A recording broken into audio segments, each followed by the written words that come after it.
But today is an extra special episode. I actually saw this topic on Sigmund Bloom's Twitter feed. So yes, I'm kind of stealing it. I reached out to him and asked, and he said it was okay.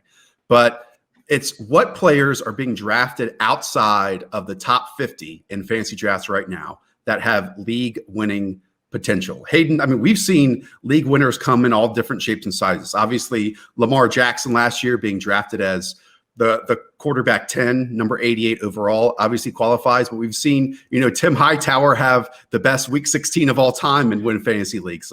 David Johnson, the final few weeks of his rookie season, win fantasy leagues. So league winner is probably a term out there that can be defined in 10 different ways. How do you define it, Hayden?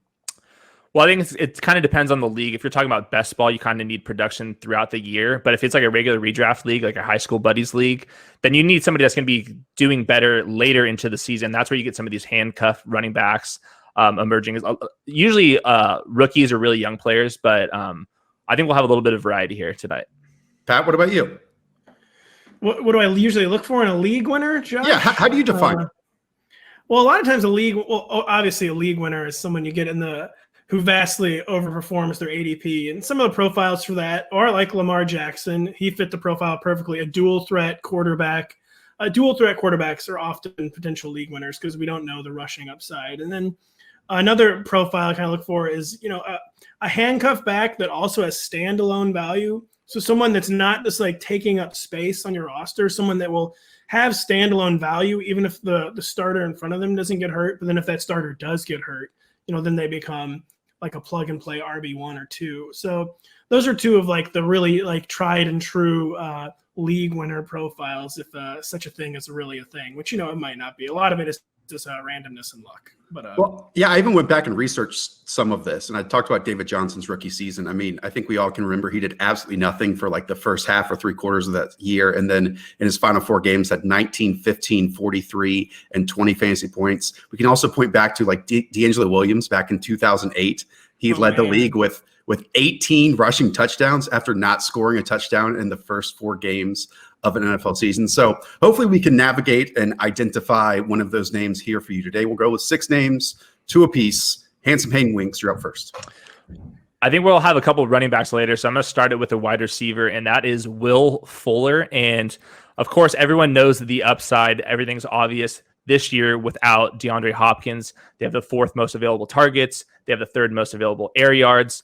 And he's been an efficient player, and he's paired with Deshaun Watson, who loves throwing deep downfield. He's averaging 10.1 yards per target over the last 2 seasons. And we've seen the week-to-week upside with Will Fuller, and I think there's a chance that he becomes the number 1 target for the Texans. I'm not fully buying into Brandon Cooks, who hasn't played with Deshaun Watson before, who has 5 documented concussions. So I want Will Fuller. He's going a little bit higher than Brandon Cooks and Kenny Stills and the rest of them, but I think he's a player that you can get in like the 6th, 7th, 8th rounds that could be a top 20 wide receiver. He's an amazing target too, because especially for his profile, he's not the kind of receiver, like smaller receiver, deep threat that would normally qualify as like a proven touchdown scorer. But we know that Will Fuller is that, and it already has the rapport with Deshaun Watson, and he's kind of a Tyreek Hillian talent in that he's a smaller, faster guy. You don't associate those with high touchdown seasons, but we know Tyreek Hill has done that. We've seen Will Fuller do it. And we all know the obvious downside with Will Fuller. That's why he's not a top 50 pick. But yeah, just immense upside for someone going outside the top 50. Yeah, wide receiver 34 right now, around pick 93 to 105, depending on what ADP you're looking at. He is one of those players that just has this rare connection with Deshaun Watson. And who knows how the volume is going to be distributed this year, because obviously last year DeAndre Hopkins had so much of it because, his average depth of target dropped about 2 full yards or 2.5 yards last season compared to other years of his career. But, I don't know if I would give like my pinky for a full season of a healthy Will Fuller, but I would not either. That was a dumb statement I just made. But I would, be very fascinated to see what could happen with Will Fuller, who is one of the most dynamic vertical playmakers in the NFL, actually play in 16 games for a season, because I'm not so sure how far away it would be from maybe peak Deshaun Jackson, which was so much fun to watch in NFL circles when that happened. Yeah, he's just never not been an explosive playmaker. And sorry, you go, Hayden. Well, I was just going to talk about risk aversion in general. A lot of people are scared of the downside, but the fact of the matter is a lot of the receivers that are being picked around Will Fuller have just as much downside just because they're not as good as Will Fuller and they don't have Deshaun Watson as his quarterback. And another thing is there's a study out there about risk aversion, whether you're in the limelight, like if you're like on Deal or No Deal, or if you're being anonymous. And when you're in the limelight, you're more scared of being wrong. So you're not going to see many fantasy analysts talk about Will Fuller and being on the Will Fuller hype train because people are so scared of being wrong. And I don't want to be like that. I want to chase the ceiling. Give me Will Fuller. These are all just ceiling plays at the end of the day. I think we'll get that feel for this list when we make it up. Okay. Since we've probably finished talking about Will Fuller, I will move on to the next name. How about Raheem Mostert? Raheem Mostert's like the running back 25 in drafts right now. He's, just outside of that top 50, around ADP of 51 or 54. Matt Breida and his departure to the Miami Dolphins leaves almost 150 touches on the table for someone or multiple people in the 49ers backfield to take. And I actually think this is going to be much closer to a two-person backfield than a three-person like we've seen in previous years because, even the 49ers really can't expect anything from Jerick McKinnon, even though he's somehow still on the roster. And at this point, I truly believe that Raheem Mostert is more talented than Tevin Coleman. This is a player who right now is averaging 6 yards a carry in his career. That is more than the forever underappreciated Jamal Charles had in his career. And the last time we saw Raheem Mostert, one of the last games I should say, it was the NFC Championship game, which he took it over. He dominated 29 carries, 220 yards, and 4 touchdowns. And it wasn't just that playoff stretch where he had this massive workload and Kyle Shanahan trusted him as maybe even the lead back in that backfield. The final 5 regular season games, he averaged 13 carries, 2 targets per game, 76 yards, and over a touchdown in each contest. We talk all the time about the Shanahan history of the running back position, how they can make someone who doesn't have a name into a big name. And lately it's been, a lot of different backs in the backfield. It would not be a shock at all if Raheem Mostert just takes this backfield over, in my opinion. And if he does that, again, at running back 25 and sees 75% of the workload, that is league-winning potential. It is. And we know that Raheem Mostert is, maybe this year's Damian Williams, a career committee member already in his late 20s without much of a track record, who has a hot finish and then just, kind of disappeared, gets committed the next season because, the NFC Championship game you mentioned, one of the best running back performances in NFL postseason history. So amazing. And then in the Super Bowl, though, Tevin Coleman, who we do think is probably the less talented player at this point, still weirdly reemerges and is involved. And, Kyle Shanahan's always had a bit of Bill Belichick to him with these unpredictable committees when he doesn't have like a true clear lead back. So we know it's possible that Raheem Mostert, I can never get the pronunciation right, is being overdrafted. But like you said, John, there's a chance he's being just extremely underdrafted as clearly the lead back for one of the league's most sophisticated run-heavy offenses. And we've already priced in a lot of risk. We're not even taking him as an RB2 anymore by the letter of the law. It's the RB25. And, there's obvious downside, but you said the upside is equally as obvious, if not more compelling. And there's going to be a risk when you take him, but yeah, this is absolutely could be a league-winning pick. Snagging Raheem Mostert is probably your third running back. Yeah, I'm just acting on what Kyle Shanahan did in the last half of the season. Through week 13, through the Super Bowl, Raheem Mostert averaged 19.8 PPR points, Tevin Coleman 5.2. And you just see the ceiling with the 49ers offense in general. The 49ers running backs last year combined for the 4th most PPR points. And I don't think the 49ers are going to be quite as good as they were. I don't expect the 49ers to have the 4th most running back points this year. They'll still probably be the top 10 for sure because Shanahan's such a good play caller. But you just see the upside. If they use Raheem Mostert the way they did late in the season, he averaged 19.8 fantasy points per game. And that's through the playoffs. That's the toughest competition they're going to face all season long. So I think he's a worthwhile RB3 flyer. And I want to push back on what you just said, Hayden, just a little bit, because maybe from a production standpoint and like the constant high caliber play that Kyle Shanahan had, maybe they don't reach that. But there's also the part of this equation where there's a strong chance this 49ers offensive line is even better in 2020 than it was in 2019. I mean, Weston Richburg played 78% of the snaps last year, their starting center. Mike McGlinchey played 73% of the snaps. Joe Staley, who obviously is now retired, only played 40% of the snaps. I mean, there were times when they were on their third or fourth offensive tackle, their backup center, lots of backup offensive linemen, and they still were that incredible offensively. And we talk about it all the time, how running back production is built on blocking, how offensive success, especially late in the season, is built on offensive line talent and offensive line continuity. Well, what if Weston Richburg, Mike McGlinchey, and now Trent Williams play around 90% of the snaps this season? That's an even better environment for a running back to really exceed expectations in. And again, if I were to hitch my horse onto one of these players, it would be the guy that had 0 starts last season in Raheem Mostert. So, Pat, you want to move on to the next name? Well, Josh, and I'm going to go with kind of one of the profiles I explained earlier with, a handcuff back who has standalone value, and a Kareem Hunt, who, we already know can be a league winner. He was that as a rookie in 2017. He was a top 5 running back in both standard and PPR. We know he has a true 3-down skill set. And so he's the rare handcuff who has standalone value. And he's the even rarer handcuff who, say Nick Chubb gets hurt, Kareem Hunt would be going from a committee to really kind of an every down back. That's not something you usually see.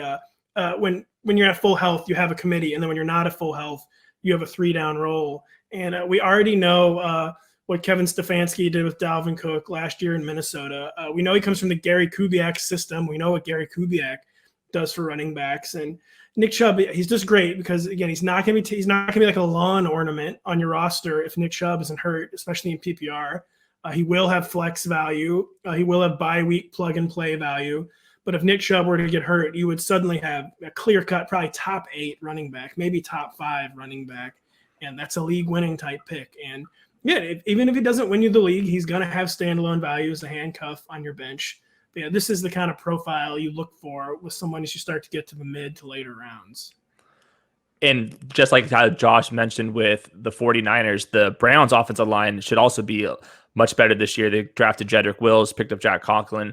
This is finally the year where I think we're going to see Baker Mayfield winning off of play action. That's how the Vikings were so good last year with Kirk Cousins and obviously Dalvin Cook and even Alexander Mattison.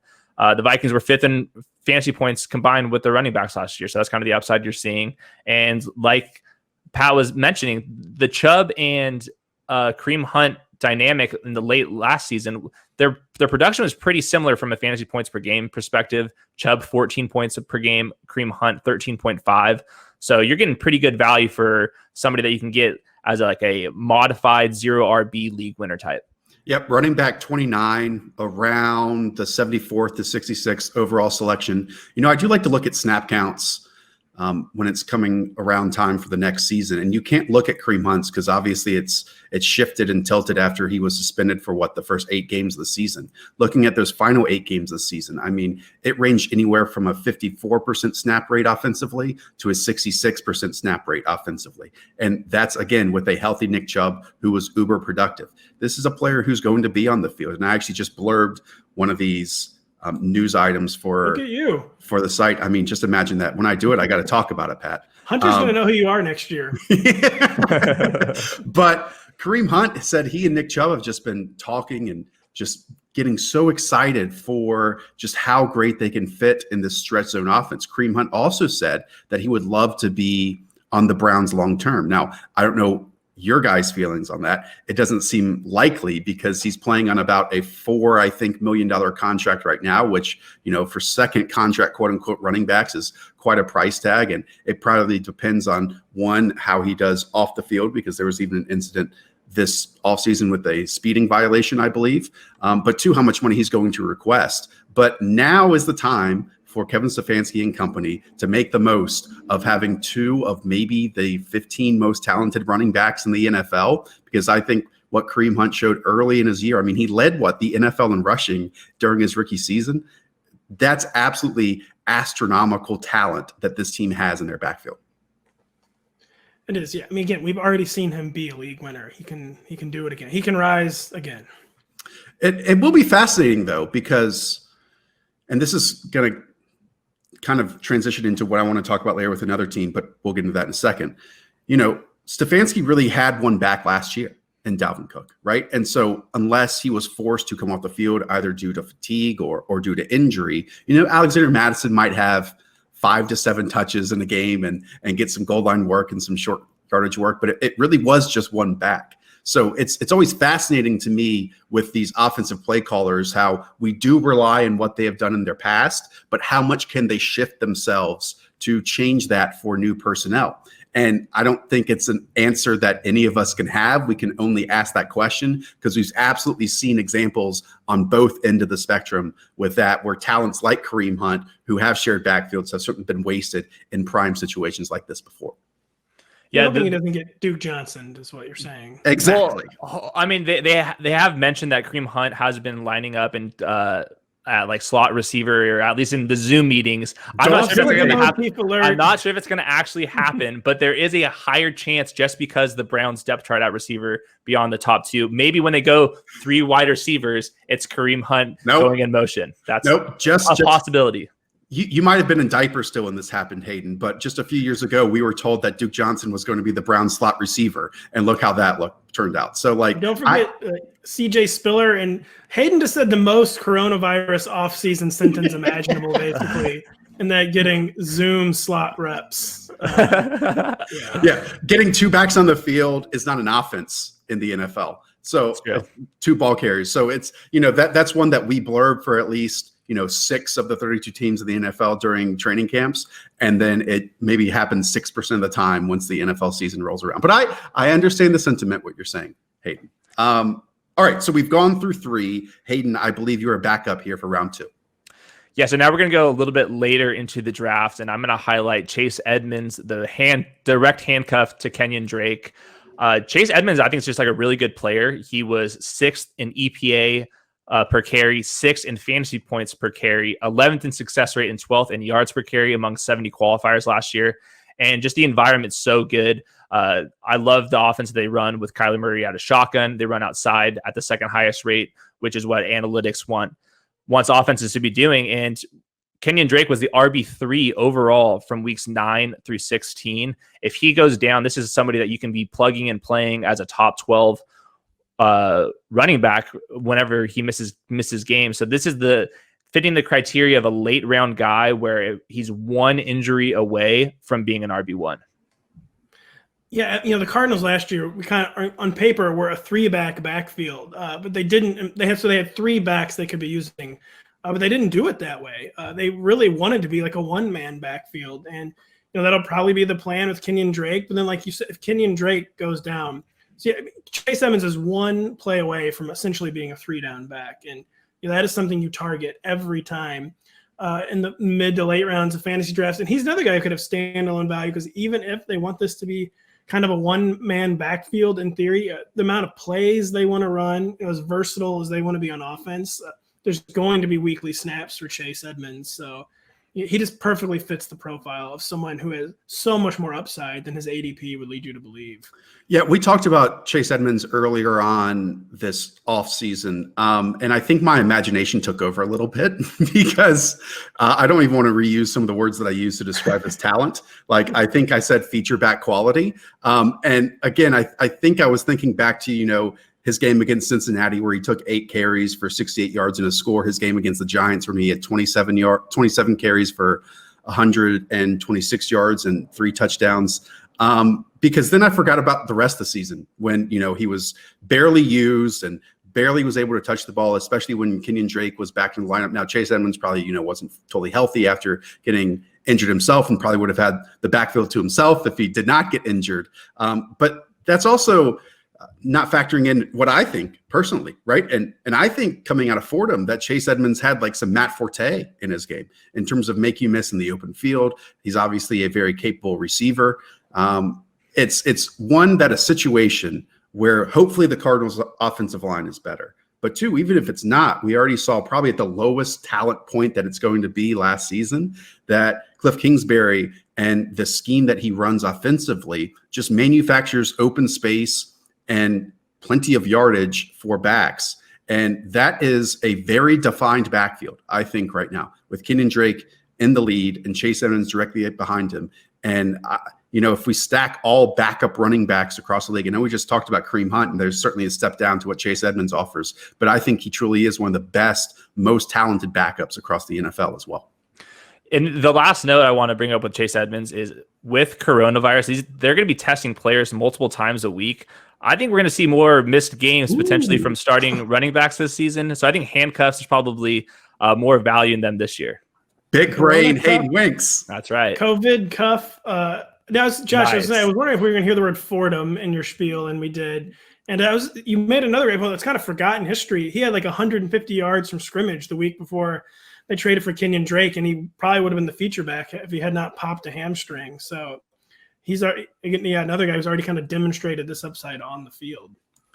We've all mentioned reasonable names so far, so I kind of want to be unreasonable with my next selection. Another personal favorite here. Let's go with Antonio Gibson, running back 61 right now. Woo! Yeah, number 144 overall. Look, we were talking about this with Kevin Stefanski, but Norv and Scott Turner, I think I can, link their brains together and make them one person, basically. Their offense in the past 3 years has featured the running back who led the NFL in targets in 3 straight seasons. I highly doubt that offensive identity completely disappears in Washington. And Pat, we talked about this on Thursday. That running back room is a mess, right?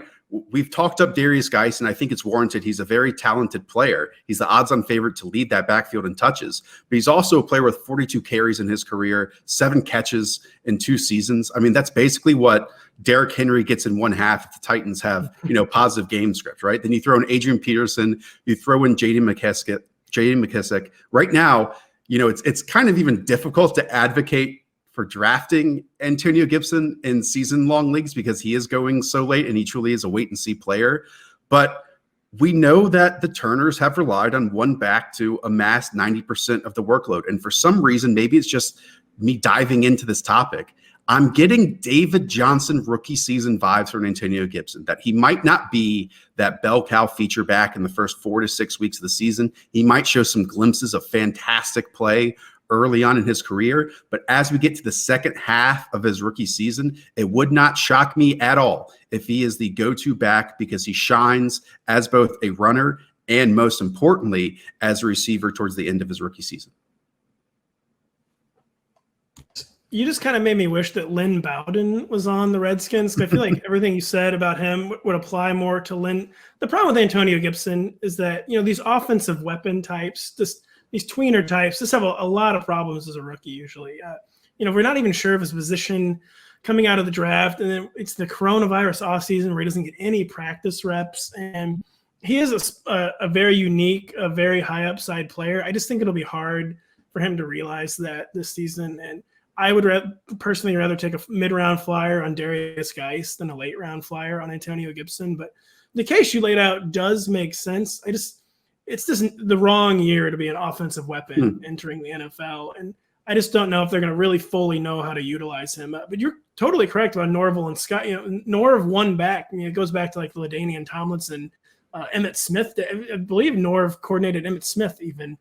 So he likes one back. But I just think it might be the wrong year for someone like Antonio Gibson's profile to kind of be a rookie breakout. Yeah, Antonio Gibson's probably another player that's getting these Zoom slot reps that I was mentioning earlier, because he split his time in college like basically 50-50 as a running back and a receiver. He was just so raw on tape, but the upside is clearly there. I mean, 4.39 speed at 229 pounds is certainly intriguing. He basically scored a touchdown every single time he touched the ball.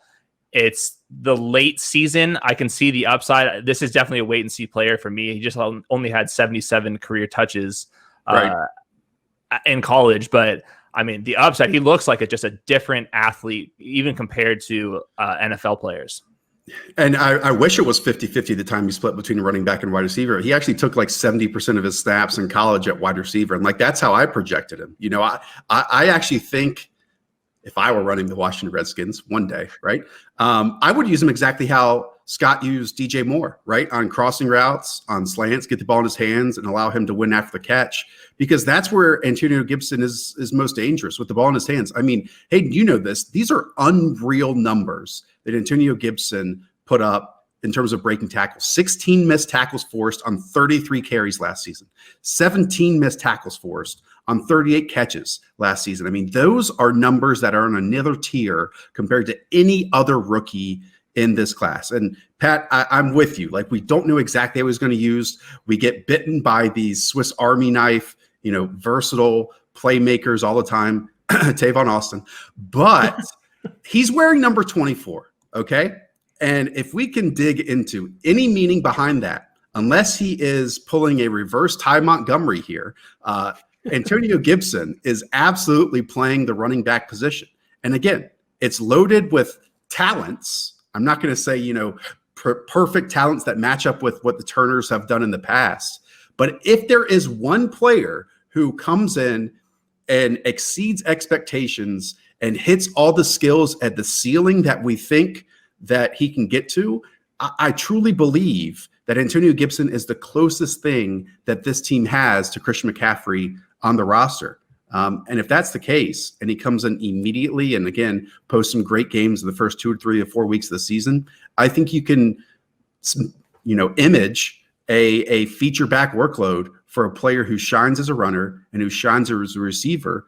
And that's the type that Scott Turner has shown to want in the past. I know it's a long shot, but I want to throw out a long shot in this. Yeah, I gotta be honest, I don't know if I've heard many Antonio Gibson, Christian McCaffrey comps. Well, he's bigger and faster.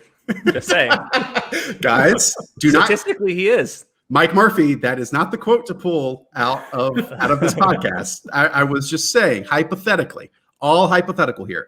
Before we get to Pat for the last one, I do want to say, if you're watching us on YouTube, go and check us out on your podcast feed. It is the Rotoworld Football Podcast. Down below, obviously hit the thumbs up, subscribe to NBC Sports, but also go subscribe on your podcast feed on Spotify, wherever else, iTunes, you listen, and give us a 5-star review if you enjoy it. Okay, Roto Pat, close us out here with a player outside of the top 50 who potentially can win you your league.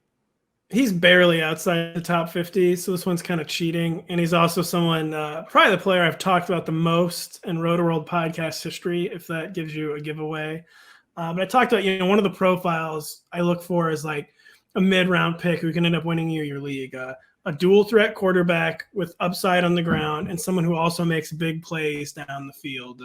That was Patrick Mahomes in 2018. It was Lamar Jackson in 2019. And it could definitely be a Kyler Murray in 2020. Just someone we know who has a different gear as a running quarterback, and someone who's already demonstrated kind of just unreal accuracy down the field, an absolute cannon of an arm, has now a signature receiver in DeAndre Hopkins. And, and just, we know all about the Cardinals, the up-tempo 4-receiver offense. Just kind of all the ingredients are in place for Kyler Murray to take that another step forward this year and really be a league-winning type player. Because, again, this is every year there seems to be a dual-threat quarterback that emerges and has people in the mix. It goes back to like Robert Griffin III. Just you target young dual-threat quarterbacks as ADP values, and a shocking amount of time they not only return value but just kind of blow it out of the water. And I would not be surprised if Kyler Murray is that player this year. Yeah, we saw the flashes of the talent with Kyler Murray. It's like very clear, even as a rookie, that the potential is so high. And I think one of the biggest reasons that we can expect a better fantasy season from him is just the talent that's around him.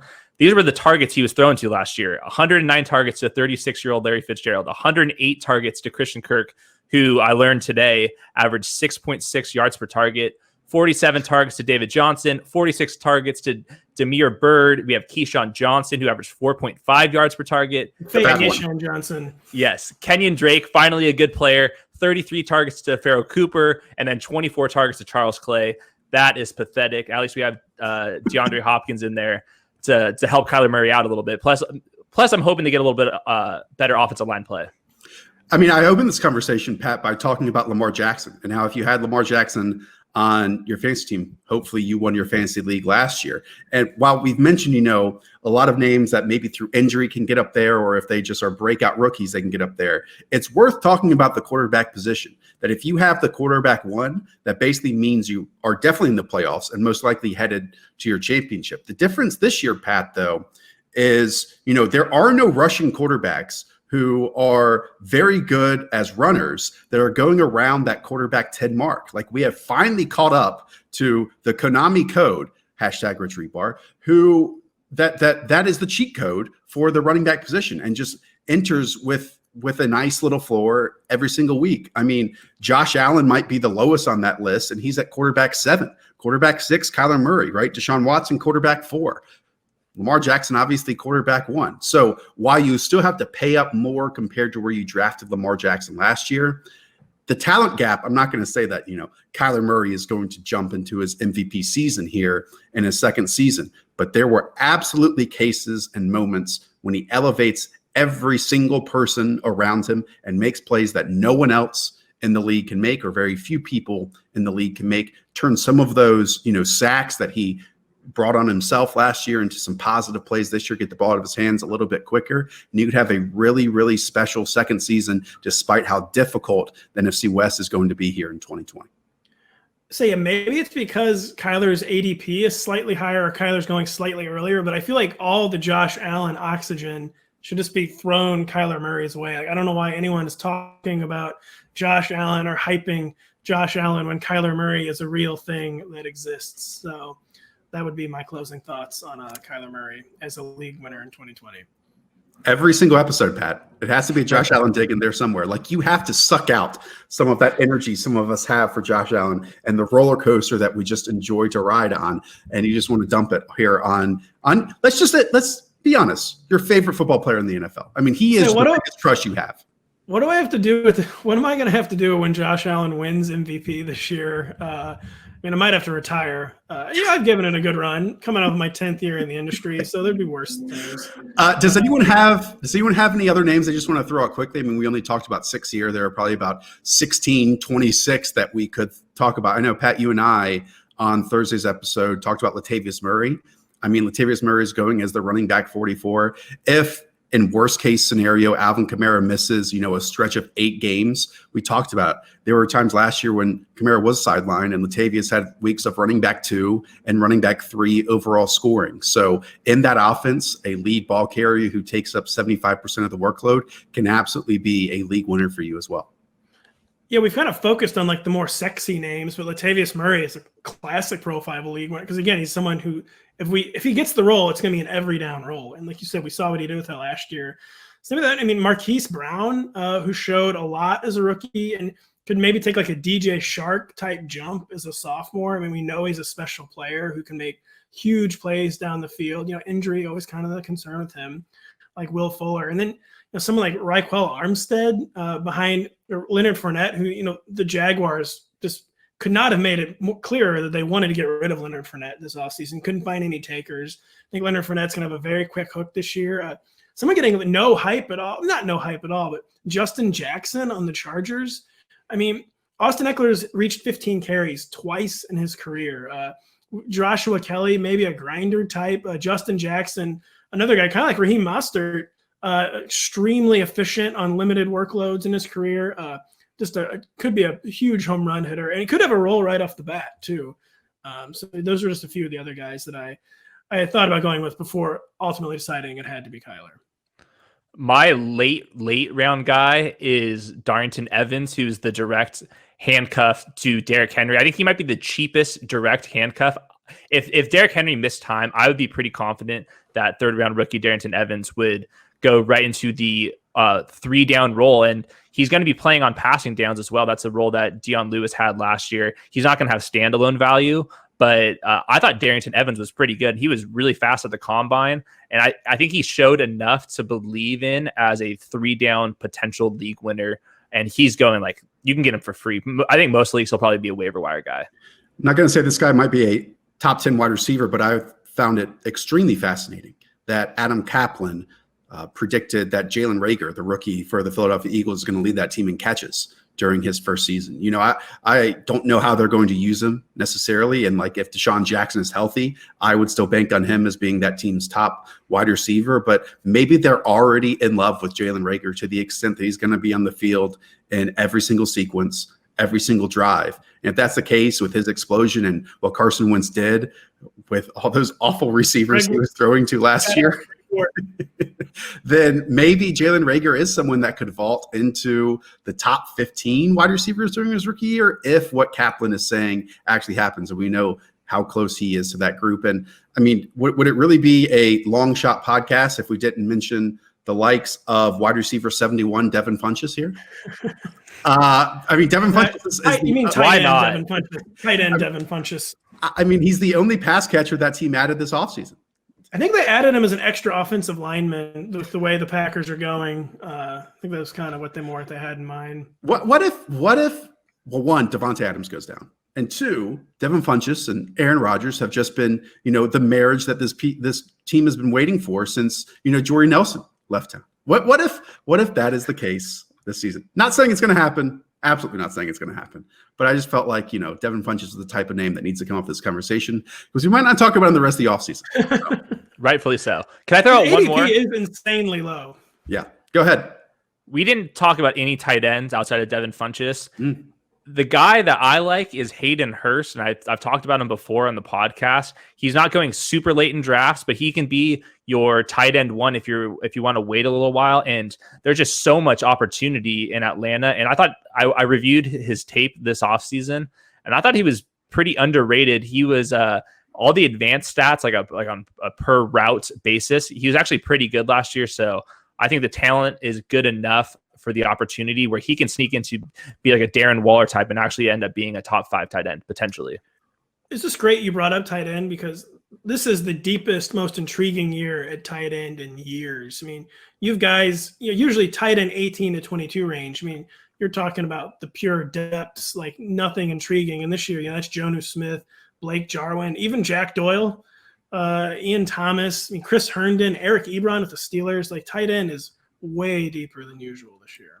Yep. And it's one where honestly, one of those names could emerge as the 4th tight end in the NFL in scoring this year. And if you're getting them at, you know, the tight end 16 or the tight end 15, that's just a massive jump and you land the jackpot at that tight end position. I also want to mention that these guys, just for the review section, these guys were joking about Devin Funchess being a tight end. We all know he's a wide receiver. So do not act like that they just don't know what they're talking about. I am saving your butts here, gentlemen. Okay.